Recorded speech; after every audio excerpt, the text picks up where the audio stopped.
Olá, meus irmãos, Shalom. Espero que vocês estejam bem, tranquilos. Hoje a gente vai dar sequência dos nossos estudos sobre as 12 portas de Jerusalém, usando ali como referência os textos lá em Neemias, no livro de Neemias, tá bom? Madrugada chuvosa, acho que não tem um ambiente melhor, para se fazer leituras, para se fazer estudo do que uma chuvinha, do que um tempo ameno, Que o Senhor nos abençoe nessa nossa empreitada, amém? De conhecer um pouco mais da palavra dele e que a gente mantenha esse ritmo de trazer essas 12 portas para fazer alusões a determinados aspectos da nossa vida, Aprender com essas 12 portas coisas importantes, recados importantes que esses textos trazem para nós. Tudo bem? Vamos lá? Então agora a gente vai falar da porta dos peixes, beleza? No primeiro vídeo a gente fez uma varredura ali geral, passou pela história, falou um pouco de Jerusalém, falou de alguns aspectos dessa restauração. Nós falamos do contexto em que se encontrava a cidade de Jerusalém, o povo de Israel e esse protagonista, vamos dizer assim, que foi Neemias, porque a gente está usando o livro de Neemias como base. E a gente começou a falar pela porta do gado, ou seja, a porta do gado que falava diretamente de Cristo, Então, lembrando que nós estamos usando essas 12 portas como referências diárias na nossa vida, onde a gente precisa, se não fazer uma restauração, se não uma intervenção profunda, pelo menos uma manutenção. Que a gente esteja sempre atento, vigilante, como a palavra manda, para que não adianta a gente levantar, um muro forte se as portas estiverem fracas. Então, Neemias não foi lá, a missão de Neemias era muito mais profunda do que só aquilo ali, representava muitas coisas, e a gente está tentando aqui, com a ajuda do Espírito Santo, buscar esses significados, esses apontamentos que o Espírito de Deus quer nos fazer, porque ele deixou esse texto pra gente, amém? Então não está ali à toa. Lá no primeiro vídeo nós falamos, se nós olharmos para Nova Jerusalém, ela tem 12 portas também, então não é à toa que essas portas estão ali, e a gente está fazendo essa varredura e conectando a nossa vida com essa Jerusalém aí. Para quê? Para que a gente use essa Jerusalém, uma cidade aclamada, uma cidade tão glorificada, tão louvada, uma cidade tão linda de vários aspectos, que a gente poderia falar aqui, amada por Deus ali, onde Deus se dirigia a ela como uma pessoa, para representar o relacionamento dele com o seu povo e tudo mais. E ela estava destruída, cara, estava ali derrubada, Ou seja, a cidade de Deus, a cidade onde estava a sua casa, E vocês entendem essa leitura de casa de Deus, Não os muros ali feitos pela mão dos homens, mas o propósito de Deus com aquele lugar, com aquele povo. E ela estava destruída. Quer dizer que a gente precisa se orientar, a gente precisa obedecer ao Senhor e a gente precisa estar atento a tudo que o Senhor nos ensina para que a gente use isso na defesa da nossa Jerusalém, que é a nossa vida, amém? Dos aspectos importantes para nós mantermos a nossa santidade, essa saúde espiritual. Então a gente vai olhar para essas portas para que a gente possa conectar nossa vida a essas portas, para que a gente possa ter uma direção da parte de Deus, que foi para isso que esses textos foram deixados para a gente, para que nós tenhamos uma direção, um norte, amém? E quando a gente olha aqui para a porta dos peixes, a gente lembra e pensa automaticamente no Evangelho. Vamos ver o que está escrito aqui em Neemias 3:3. E a porta do peixe edificaram os filhos de Racenaá, a qual emadeiraram, e levantaram as suas portas com as suas fechaduras e os seus ferrolhos, amém? Então, quando a gente fala de peixe, a gente lembra automaticamente do Ide, amém? Eu acho que é essa leitura que tem que ser feita aqui, entendo que é essa leitura, que a gente entende que na primeira porta, que foi a porta do gado, a gente olhou para Jesus, automaticamente em seguida a gente vai pensar na nossa dedicação profética, ou seja, naquilo que nós fomos chamados a fazer como igreja de Deus, Lembrando que você pode até falar assim, argumentar, mas não tem nada a ver com a igreja, porque é Antigo Testamento, mas sabemos que tudo que está ali aponta para significados mais profundos que seriam revelados plenamente na vida de Cristo, que seria trazido para nós na realidade da igreja. Então essa porta era a porta dos pescadores. Amém? E não tem como a gente falar de porta do peixe, falar de peixe, falar de pescadores e não lembrar daquilo que nós fomos chamados a fazer como igreja, que é pescar homens. Vamos ler aqui? Está lá em Mateus 4, 18 e 22. Vamos lá. E Jesus, andando junto ao mar da Galileia, viu dois irmãos, Simão, chamado Pedro, e André, os quais lançavam as redes ao mar porque eram pescadores. E disse-lhes: Vinde após mim, e eu vos farei pescadores de homens. Então eles, deixando logo as redes, seguiram-no. E adiantando-se dali, viu outros dois irmãos, Tiago, filho de Zebedeu, e João, seu irmão, num barco com Zebedeu, seu pai, consertando as redes, e chamou-os. Eles, deixando imediatamente o barco e seu pai, seguiram. Olha que coisa linda, maravilhosa, né? Então essa porta vai lembrar pra gente de provisão e reprodução. Essa porta era por onde passavam ali os pescadores, né? Por isso, porta dos peixes. E quando a gente pensa em igreja, né, a gente vai lembrar de Jesus, seus discípulos, né? Logo depois de sua morte, sua ressurreição, descida do Espírito Santo, a semeadura ali das igrejas e tudo mais, a gente vai lembrar disso, provisão e reprodução. Ou seja, Deus provendo o seu povo, Deus provendo, instrumentalizando pessoas para que haja uma replicação daquele modelo. Que modelo? Que é Cristo, né? Então, se tudo aponta para Cristo, ele é o modelo a ser replicado, ele é o modelo a ser reproduzido. Isso é uma característica básica para a nossa vida. Nós olhamos para Cristo porque ele é o nosso modelo. Então, que a porta dos peixes nos lembre disso, tá? De que nós temos uma função, nós temos uma missão que está enraigada no chamado que nós recebemos. Não há cristão que vive por si só, né? Não há igreja que é de uma pessoa só, não há igreja de uma vida só. Tudo que nós recebemos do Senhor é para que a gente gere um ambiente onde isso possa ser replicado. Então, Jesus está chamando as pessoas e ele está apontando para algo muito específico, tá? Que essa porta dos peixes tem que lembrar para a gente. Nós fomos chamados a replicar o modelo de Cristo, beleza? Nós temos que fazer uma reprodução. Nós somos a provisão, porque ele nos chamou, ele nos elegeu, ele estendeu a sua graça a nós, nos perdoou para que a gente pudesse receber provisão para reproduzir, para replicar o modelo de Cristo. E isso porque a nossa luta é se tornar esse modelo. Sabemos que nós somos imperfeitos, ainda temos essa luta contra o pecado, vivemos às vezes sob a influência do mal, de certa forma, né? Somos levados, a gente, como Paulo fala ali, eu quero fazer o bem, mas eu não consigo, o mal que eu não quero, esse eu faço, porque é uma luta mesmo. No pensamento, é uma luta nas nossas ações, no dia a dia, lidar com uma série de injustiças, no mundo, né, movido pela injustiça, pela ganância, por tantos sentimentos ruins. E você tem que se estabelecer nesse mundo como uma luz. Você tem que se estabelecer nesse mundo como um modelo que às vezes vai parecer retrógrado, né? Ou seja, vai parecer um modelo ultrapassado, né? E não só de se firmar como esse modelo, reproduzi-lo. Ou seja, não tem como você ser sozinho algo ou você estipular o que você quer fazer, porque nós fomos chamados a fazer o que Deus quer que a gente faça. E isso está além das nossas vontades, tá? Então toma cuidado. É uma coisa que eu estava até conversando aqui em casa com a minha esposa. Eu falei, as pessoas lembram que as estradas de Roma auxiliaram na pregação do Evangelho porque elas facilitaram, né, as pessoas a se transportar de um lugar para o outro, mas oferecendo uma certa segurança.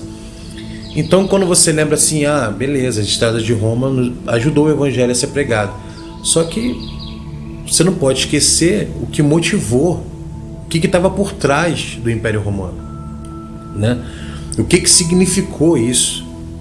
Então, assim, da mesma forma como você tem que, por exemplo, imaginar a internet como um facilitador, eu mesmo estou usando a internet agora, né? Estou gravando aqui para pessoas que eu não conheço, para pessoas que provavelmente eu não teria um convívio, não conseguiria alcançar, né? A não ser por esse meio que é a internet, mas ela é um meio.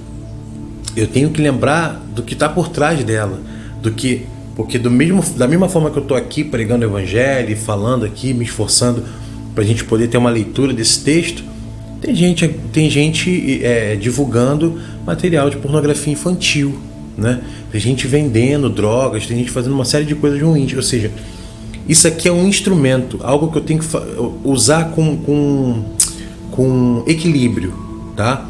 Não tratar a internet como meu ponto evangelístico, como se aqui fosse uma igreja, como se aqui fosse uma área, uma resposta evangelística, porque não é, né? Porque Jesus mandou a gente ir e reproduzir quem nós somos, e isso só é feito na convivência, isso só é feito no dia a dia, isso só é feito nos pequenos atritos do dia a dia, né? Então essa ideia de que você vai juntar pessoas do jeito que você quer, da maneira que você acredita, você quer reunir em torno de você simplesmente quem pensa igual a você, cara, você está tendo uma ideia diferente do evangelho. Porque apesar desses homens que Jesus chamou, foi o próprio Jesus que chamou, apesar deles ali estarem trabalhando para um objetivo, que era um objetivo em comum, eles eram muito diferentes, tiveram dificuldades diferentes de entender a visão, né? E eles tiveram rupturas, cara, tiveram atritos ali. Isso quer dizer que nós vamos nos juntar a quem Deus quiser. Ele vai nos unir às pessoas que nós vamos levar algo de nós e elas vão trazer algo delas pra gente.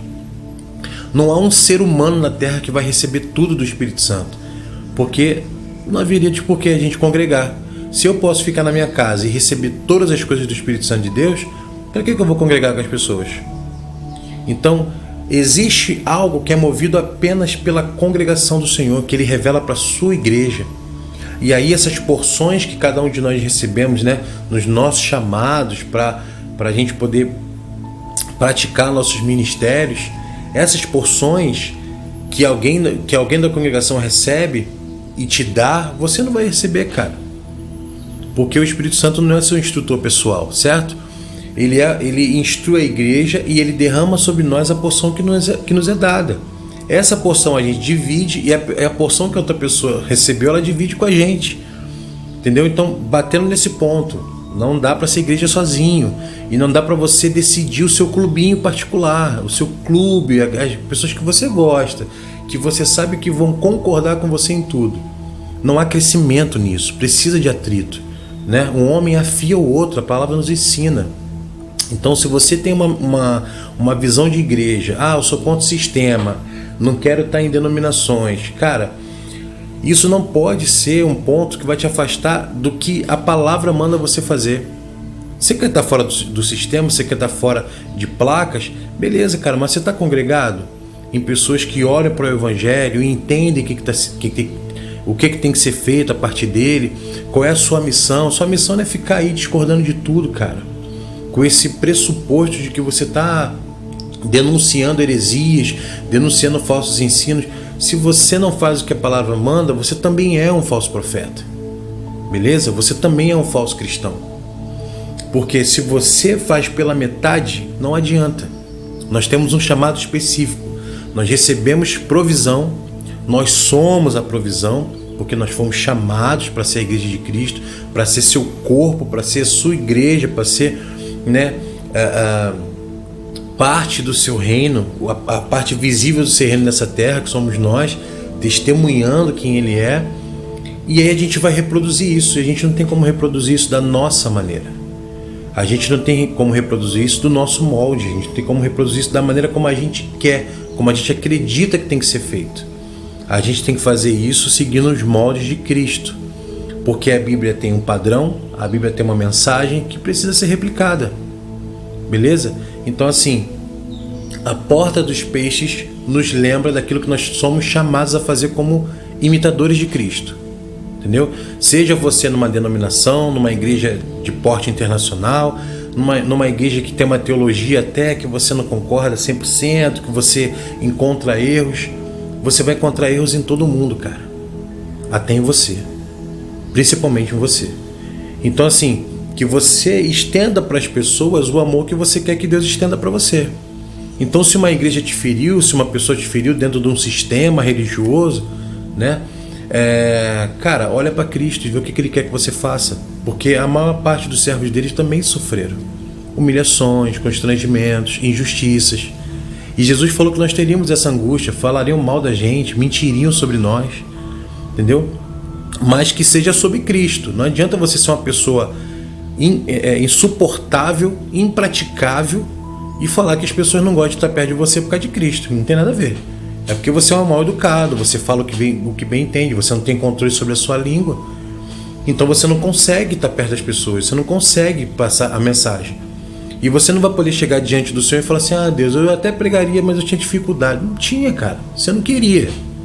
Entendeu? Que quando a gente quer, Deus faz a obra na gente. E é por isso que nós precisamos das outras pessoas. Para que nós tenhamos perspectivas diferentes. Para que nós tenhamos porções diferentes. Então tem algo que Deus moveu em mim. E tem um monte de gente que precisa. Mas tem algo que Deus moveu nessas pessoas que eu preciso. Então, se Deus está mandando a gente congregar e Ele está falando que Ele vai descer, Ele tem os seus dons, Ele tem seus chamados, aí ministérios, né? Ou seja,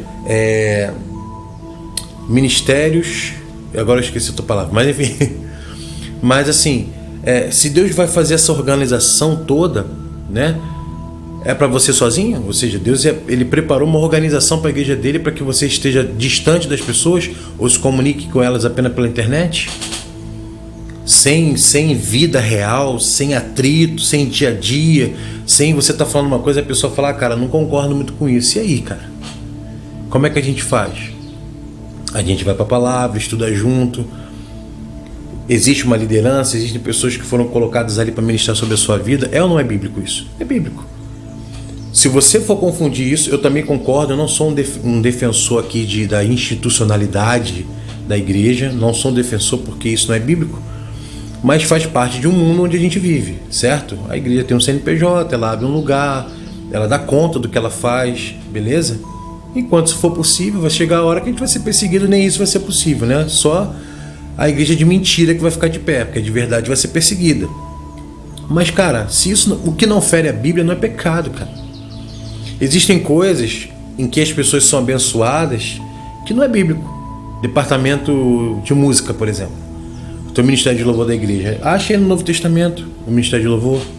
Você não vai achar, cara. Quer dizer que se você pegar na igreja, juntar uma galera, ensaiar, se você tiver dedicação para a parte da música, para você oferecer ali um ambiente da igreja, um momento do culto onde vai se oferecer uma canção ao Senhor para que todos cantem juntos, dê glória a Deus, né? Se esse for o objetivo. Você acha que Deus vai se importar, cara? Eu nem deixei isso escrito, não era para ter. Pecado, vai todo mundo pro inferno porque está fazendo. Não é assim que funciona. Beleza? Então a gente se organiza para que nós possamos, como igreja, funcionar para o reino de Deus. E como é que isso funciona? A gente recebe provisão e a gente reproduz. A gente alimenta as pessoas. É isso que a gente faz, da mesma maneira como nós somos alimentados. Então a porta dos peixes vai nos lembrar dessa necessidade que nós temos de não só entrar pela porta do gado, né? Como a gente viu no primeiro vídeo, não só de cuidar dessa porta, que é a nossa salvação, que é a nossa santidade, mas que nós temos um objetivo com ela, beleza? Todos que foram chamados pelo Senhor estavam trabalhando, cara, estavam no caminho, com seus trabalhos, né, da vida secular, com seus trabalhos ministeriais, de qualquer forma eles estavam em funcionamento. Então, você não recebeu a graça do Senhor, você não foi chamado pelo Senhor para ser um ser estático que fica aí na internet achando que está produzindo algo para o reino que você não está, cara. Você não está. Quando você fica falando mal de todo mundo, quando você fica perdendo tempo que você poderia estar gastando falando da palavra, e esse tempo você está supostamente querendo denunciar um monte de coisa, mas não está produzindo nada de bom para o reino, você está se enganando, cara. Você não está cuidando dessa porta. Você não está reproduzindo o Cristo. Você está reproduzindo os fariseus, beleza? Que ficavam ali à espreita de Cristo, querendo toda hora achar um erro dele, achar alguma coisa que ele dava. Cara, isso não é a posição de quem é filho de Deus. Haverá denúncias de heresias, de falsos ensinos, é óbvio que vai haver. Mas primeiro, para você poder denunciar algo errado, primeiro você tem que falar o que é certo. Beleza? Então, procura remir o seu tempo, e isso é um toque que a própria palavra nos dá, remir o tempo. Ou seja, cara, pega esse tempo que você tem e aproveita para gastar com coisas que criam, que frutificam, e menos com coisas que agridem desnecessariamente, beleza? Quando você tiver ao caminho, quando você estiver auxiliando, quando você estiver funcional, naturalmente, cara, você vai ajudar no combate às heresias, beleza? Naturalmente as pessoas vão ver com a sua vida a resposta àquilo que elas veem, ao contrário do que elas veem em outros. Calma aí, cara, pô, legal ver a tua atitude a respeito disso, caramba, porque eu vi isso e isso, pô, mas não bate. É legal ver a maneira como você tá falando aí da palavra, pô, me fala mais um pouco. Aí você tá sendo funcional, cara. Aí você tá realmente reproduzindo Cristo, porque Cristo, ele foi atrás das pessoas, beleza? E aí, nisso que ele estava atrás das pessoas, cumprindo o chamado dele, angariando pessoas para o reino, salvando pessoas, curando pessoas, nesse meio tempo, ele combatia as heresias, ele combatia os falsos ensinos. Ou seja, ele estava primeiro produzindo para o reino. E naturalmente, trabalhando para o reino de Deus, você combate aquilo que é falso, porque você demonstra na prática, beleza? Então, eu sei que não é uma palavra para todo mundo, porque tem muita gente em várias situações, vários tipos de situações diferentes. De repente, a maneira como eu estou falando aqui não aponta para o que você está vivendo nesse momento, mas de qualquer forma que a gente possa, cara, ficar atento, porque nós fomos chamados por um motivo. Nós temos uma missão, existe um propósito para a nossa eleição, existe um propósito para a nossa vida, beleza? Para que a gente receba a provisão, sendo a provisão, ou seja, nós somos a provisão do reino, somos a provisão da igreja, para que a gente possa reproduzir Cristo, beleza? Esse é o nosso ponto, e a Porta dos Peixes nos lembra disso, cara, da nossa dedicação profética, o nosso id, aquilo que nós fomos chamados a fazer, que foi profetizado sobre os filhos de Deus, beleza? Então eu poderia falar aqui 1000 horas sobre isso, mas para esse vídeo não ficar com trocentas horas, vamos resumir assim: cara, seja funcional para o reino de Deus, e naturalmente, cara, você vai cumprir tudo que precisa ser cumprido, tá? Então assim, chegou a hora da igreja sair do sono, beleza? Chegou a hora, cara, da gente despertar. Longe aqui de ficar alertando sobre ser um alarmista e tudo mais, mas, cara, nós temos que viver sempre a atenção de que, cara, nosso Cristo está às portas, beleza? Nós temos que viver essa atenção. Para quê? Para que a gente possa estar vigilante, beleza? A gente possa estar desperto, correndo para a nossa santificação, correndo para os nossos propósitos, para agradar aquele que nos chamou, para louvar aquele que nos chamou e testemunhar aquele que nos chamou, beleza? Então que a Porta dos Peixes seja sempre feita a manutenção dela, para que a gente lembre que nós temos um id a cumprir, e que esse id não é sozinho, beleza? E que você não vai receber tudo, cara.